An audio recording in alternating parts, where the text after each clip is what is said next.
गॉलिस्टिक्स के SSC reasoning series में आप लोगों का फिर से स्वागत है। 10 जुलाई शिफ्ट 2 पहला है the position of how many letters will remain unchanged if each of the letters in the word detail is arranged in the alphabetical order. तो चलो डिटेल को हम ठीक तरीके से लिख के रख लेते हैं। पहले यहाँ हो जाएगा डिटेल। अब इसको ABCD के हिसाब से लिखो। तो पहले तो A, फिर B नहीं है, C नहीं है, D नहीं है, D है, फिर E है, फिर FGHI है, JKLMNOPQRST। तो अब देखो यहाँ पे कौन कौन सा बदल गया, तो लगभग सब बदल ही गए हैं। देखो D भी बदल गया, E भी बदल गया, T भी बदल गया, A भी बदल गया, I भी बदल गया और L भी बदल गया। तो अनचेंज्ड कौन रह गया, तो कोई भी नहीं। तो यहाँ हो जाएगा नन।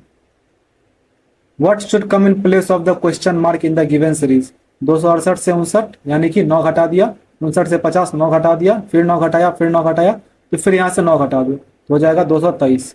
तो इसका ऑप्शन 4 करेक्ट हो जाएगा।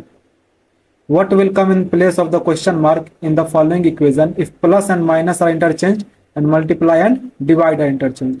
उसको हम इंटरचेंज करके लिख लेते हैं। पहले तो हो जाएगा 204, गुना की जगह भाग 4, माइनस की जगह प्लस 9, फिर इंटू 2, फिर माइनस 6। देखो 204 यहाँ पे मैंने 3 लिख दिया, सॉरी, यहाँ पे 4 हो जाएगा। 204 को जब हम 4 से भाग दिए तो हो जाएगा 51।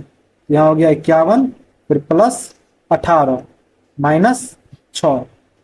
तो 18 में से 6 कटा तो 12 हो गया। 51 में 12 जोड़ देंगे तो हो जाएगा 63। इसका करेक्ट हो जाएगा 63। In a certain code language, PBI is coded as this and zebra is coded as this. What is the code for bird in the given code language? तो देख रहे हो ये 3 अक्षर का है तो इसको 27 लिखा है, यानी 3 का क्यूब। और वही जेब्रा 5 का है तो 5 का क्यूब 125। तो ये 4 अक्षर का है तो ये हो जाएगा 4 का क्यूब 64। तो इसका ऑप्शन 2 करेक्ट हो जाएगा। इन अ सर्टेन कोड लैंग्वेज इसे इस तरह लिखा जाता है और इसे इस तरह से। तो हॉट को किस तरह लिखा गया है, तो हॉट दोनों में कॉमन है तो कॉमन देख लो। TP नहीं है, RE है, RE दोनों में है तो ये कॉमन हो जाएगा। Select the word pair that best represents a similar relationship to the one expressed in the pair of words given below. तो देखो स्ट्रॉन्ग और रोबस्ट। तो स्ट्रॉन्ग का मतलब भी होता है मजबूत और रोबस्ट का मतलब भी होता है मजबूत, यानी हट्टा कट्टा। तो देख लेते हैं सिनोनिम वाला संबंध बन रहा है। तो देख लेते हैं और कौन सा सिनोनिम है। काइंड और जेनरस। तो काइंड का मतलब भी दयालु होता है और जेनरस का मतलब भी दयालु ही होता है। ये दोनों सिनोनिम्स हैं। इसके बाद देखो नॉलेज और इग्नोरेंस। तो नॉलेज मतलब होता है ज्ञान और इग्नोरेंस मतलब होता है अज्ञान, यानी ये दोनों एंटोनिम है। क्रिएट और डिस्ट्रॉय। तो क्रिएट मतलब बनाना, डिस्ट्रॉय मतलब बर्बाद करना, ये दोनों भी एंटोनिम है।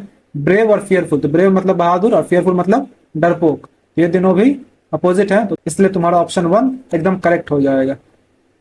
Select the correct mirror image of the given combination when the mirror is placed at MN as shown below. तो देखो यहाँ पे पहले D सीधा लिखा हुआ है तो अब उल्टा कुछ इस तरह से लिखा आ जाएगा। तो ऐसा देख लो किस किस में है। पहले में नहीं है, दूसरे में है, तीसरे में नहीं है, चौथे में है। उसके बाद देखते हैं V दोनों में सेम है, P में अंतर है। तो देखो P यहाँ पे इस तरह लिखा हुआ है तो अब कुछ इस तरह से लिखा आ जाएगा। तो ऐसा है ऑप्शन 2 में, तो 2 करेक्ट हो जाएगा।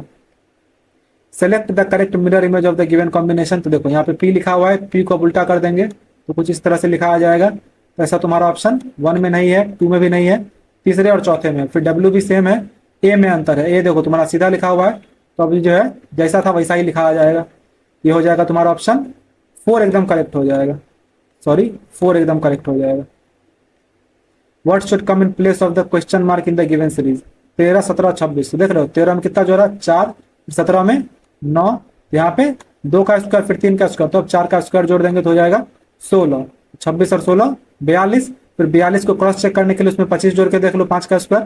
तो 42 में 25 जोड़ते हैं तो 67, ठीक है। फिर 67 में 36 जोड़ते हैं तो 103, यानी यहाँ पर 42 हो जाएगा। तो 42 इसका करेक्ट हो जाएगा। What will come in place of the question mark in the following equation if into and minus are interchanged and plus and divide are interchanged?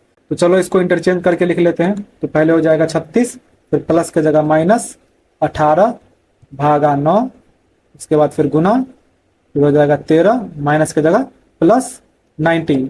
ये कैलकुलेशन है तो अपना करके देख लो। इसका आंसर आ जाएगा तुम्हारा 240। नेक्स्ट है, if 20 March 2011 was Sunday, then what was the day of the week on 20 March 2019? तो देखते हैं 20 मार्च से 20 मार्च की तरफ जाना है, यानी डेट सेम है, सिर्फ ईयर में बदलाव है। तो 11 से 19 की तरफ कितना साल है, 8 साल है।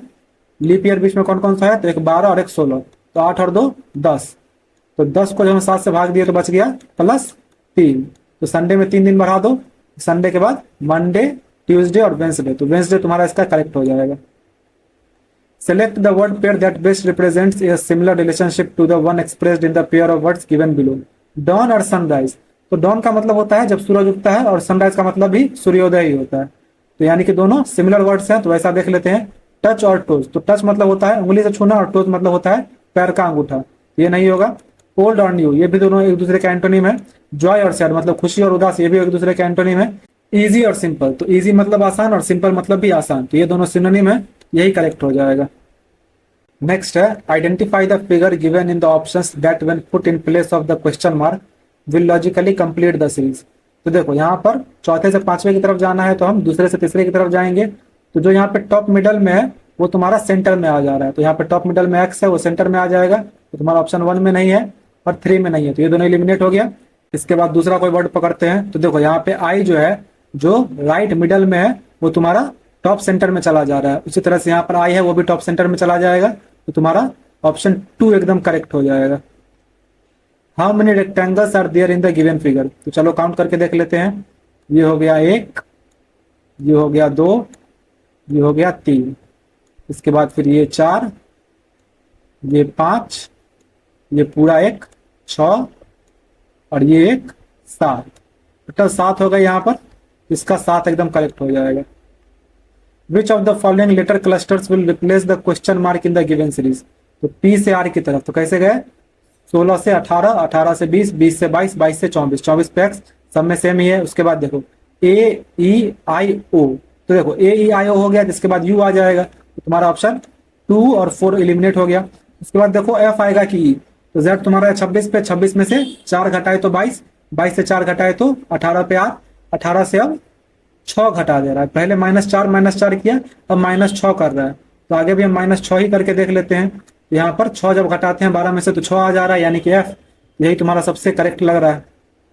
What should come in place of what in the given series based on the English alphabetical order. J M P से यू जेड ई, तो जे तुम्हारा है 10 पे, यू तुम्हारा 21 पे, यानी तुम्हारा यहाँ पे 11 बढ़ जा रहा है। फिर 11 से अब देख लो 21 में 11 जोड़ते हैं तो 32 आ रहा है, 26 कट गया, बच गया 6, तो 6 पे एफ एकदम सही, फिर से 11 जुड़ गया। फिर यहाँ पे 6 में हम 11 जोड़ते हैं तो आता है 17, तो 17 पे क्यू एकदम सही है। अब इसमें 11 जोड़ते हैं तो आ जा रहा है 17 और 11 28, 28 यानी कि 2, तो 2 पे आ जा रहा है बी, तो बी तुम्हारा करेक्ट हो जाएगा। नेक्स्ट है in a certain code language, ये सब दिया गया है। How is Q related to N, तो एन यहाँ पे, क्यू यहाँ पे, यानी पूरा सॉल्व करना ही होगा। एन हैशटैग एम, हैशटैग का मतलब होता है कि पहले वाला बेटा है, ये तुम्हारा बेटा हो जाएगा। तो बेटा है और बाप है, इट मींस दैट हम ऊपर लिखते हैं ताकि ज्यादा स्पेस रहे। तो ये बेटा है और ये तुम्हारा बाप है कि माँ, भी पता नहीं चला। एट द रेट मतलब क्या होता है, एट द रेट मतलब पहले वाला ब्रदर है, तो ये अगर इसका ब्रदर है इट मींस दैट ये मेल है, ये ऑब्वियसली सी बात है कि पहले वाले का फादर होगा, ये फादर हो गया। अब एट द रेट ओ, अब ओ कौन सी है, बहन है कि भाई, वो देखो डॉलर से पता चलेगा, डॉलर मतलब है कि पहले वाली बेटी है, तो ये बेटी है, इट मींस दैट इसकी सिस्टर हो जाएगी, ये सिस्टर हो गई इसकी, ऐसा आई लिख लो सिस्टर, तो पता चल जाएगा। अब ये डॉलर मतलब होता है कि बाद वाली क्या है, बाद वाली माँ या बाप होगा। उसके बाद लास्ट में देख लो एंड, एंड का मतलब है तो पहले वाली बीवी है, तो ये सिस्टर की मदर हो जाएगी, यहाँ पर ये मदर हो गई और ये बीवी है, इट मींस दैट ये फादर हो जाएगा। तो ये दोनों माँ बाप हैं, ये इसकी बेटी है और ये इसका भाई है। तो देखो ये माँ बाप, ये इसके बाल बच्चे, यानी कि ये बेटा और ये बेटी, और ये जो है वो इसकी भी बेटी है। अब देखो रिलेशन पूछ रहा है कि क्यू एन का क्या है, तो क्यू एन का क्या है, तो एन के पिता का पिता है, यानी कि एन का दादा है।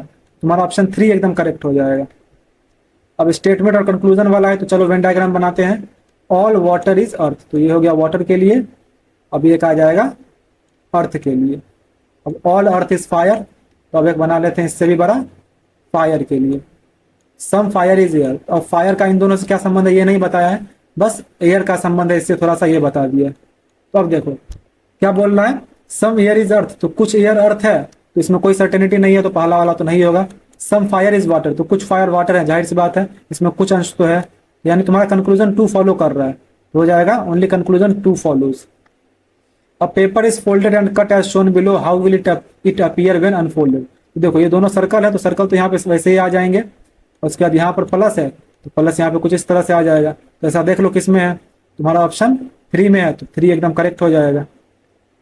Select the set in which the numbers are related in the same way as are the numbers of the following sets. 6 12 से 48 बना रहा है। अच्छा ये देखो 6 दूनी 12 और 12 छक 48, फिर 8 दूना 16, 16 चौक 64, यानी पहले वाले का डबल, उसके बाद उसका 4 गुना। तो 14 दूना 28, 28 चौका 112। तो तुम्हारा एकदम करेक्ट हो जा रहा है ये। 6 letters N, P, R, S, T and U are written on different faces of a dice. 2 positions of this dice are shown in the figure. Which is the letter on the face opposite to the face containing U? U का opposite पूछेगा, तो इसमें common है T, तो पहले T लिख लो, उसके बाद उससे क्लॉकवाइज घूम जाओ, यानी पहले इस तरह से फिर इस तरह से। इसमें भी पहले इस तरह से और फिर इस तरह से। तो T के बाद है P, उसके बाद U, फिर इसके नीचे फिर T लिख लो, उसके बाद यहाँ पे है S और फिर R। तो अब देखो ये सब जो है एक दूसरे के अपोजिट है, ठीक। और इसके अपोजिट वो हो जाएगा जो बचा हुआ खंड है। तो यू के अपोजिट पूछ रहा है तो आर हो जाएगा, आर यानी option 2। Choose the alternative which closely resembles the mirror image of the given combination. तो एस तो तुम्हारा एज इट इज रह जाएगा, सब में सेम है, के भी सेम है। फिर सी है, इसमें आई आ जा रहा है, यहाँ पर सी है तीसरे में तो सी ही आएगा, ये नहीं होगा। उसके बाद आई सब में कॉमन है, एल भी सब में कॉमन है, एफ में अंतर है। एफ तुम्हारा सीधा लिखा हुआ है तो अब कुछ इस तरह से लिखाएगा, वो तुम्हारा ऑप्शन 1 और 3 में है तो दूसरा एलिमिनेट हो गया। ई दोनों में सेम है, ई में अंतर है, ई तुम्हारा सीधा लिखा हुआ है, अब कुछ इस तरह से लिखा जाएगा। ये तुम्हारा ऑप्शन 1 में है तो 1 तुम्हारा करेक्ट हो जाएगा। 72 is related to 8 following a certain logic and 198 is related to 22। तो देखो 9 8 72 और 22 नामा 198, तो 391 को 9 से भाग दे के देख लो तो आ जा रहा है, देखो 9 तिया 27 और उसके बाद बच जा रहा है 8 और 1, तो 9 9 81, तो 39 तुम्हारा एकदम करेक्ट हो जाएगा। 3 of the following 4 letter clusters are alike in a certain way and thus form a group. Select the letter cluster that does not belong to that group. देखते हैं एफ जे एन। एफ तुम्हारा 6 पे 6 4 10 4 14, फिर x तुम्हारा 24 पे तो 24 4 28, यानी कि 2 पे बी और 2 4 6 सही है।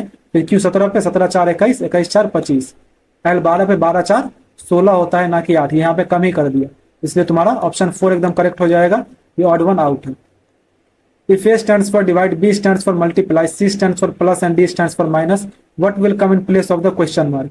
तो इसको तुम सॉल्व करके देख लेना, इसका करेक्ट हो जाएगा 470। तो इस तरह से ये कंप्लीट हुआ। जो भी आपका स्कोर था उसे कमेंट करें। मिलते हैं अगले वीडियो में।